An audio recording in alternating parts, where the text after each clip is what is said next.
talbos ng kamuting kahoy. Kakauwi ko nga lang dyan mga chong galing sa night shift. Tara, samahan niyo ako, magluto tayo ng talbos ng kamuting kahoy. Tawag nga pala niyan dito sa amin ay balingoy.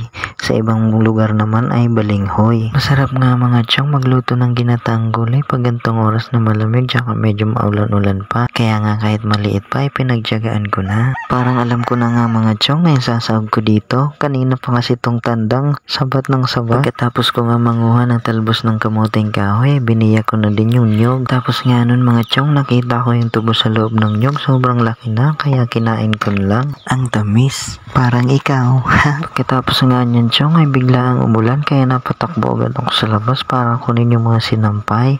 Papagalitan naman ako neto ni Mami Weng kasi nga naman daw mas inuna ko pa mag-video kaysa kunin yung mga damit na nakasampay sa labas. Wahaha, pinagpawisan ako dun ah. Pagkatapos ko nga nun ay kinudkod ko na rin yung nyog na biniyak ko kanina. Mano-mano nga pala yung kudkuran namin dyan kaya kahit sobrang lakas ng ulan at malamig, tagak-tagang pawis ko dyan talaga. Pagpasok ko nga dyan, agad akong napainom dahil sobrang dami na nawalang tubig sa akin. Kaya kailangan kong palitan, parang si X lang, charot! Pagkatapos ko nga nyan mga chong ay sunod ko ng binalatan nitong sibuyas.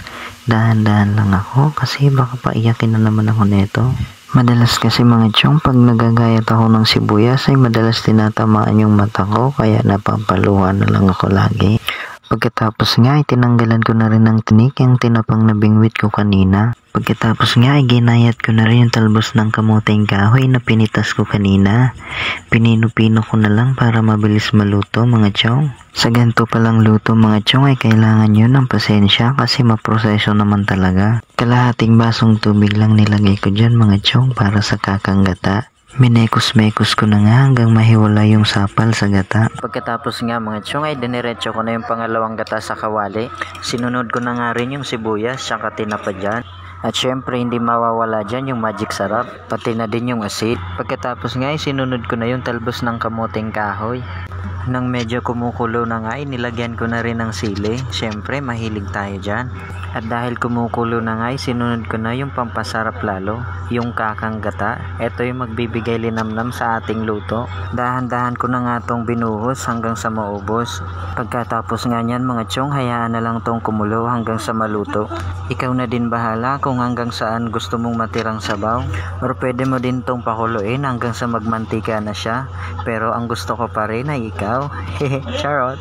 At ayan na nga mga chong, luto na yung talbos ng kamuting kahoy. Moment of truth, titikman na natin yan. Sarap. So paano ba yan mga chong? Nasayang ko na naman yung 3 minuto nyo. Hanggang dito na nga lang. Magbababay na muna ako. Paalam. Hanggang sa muli.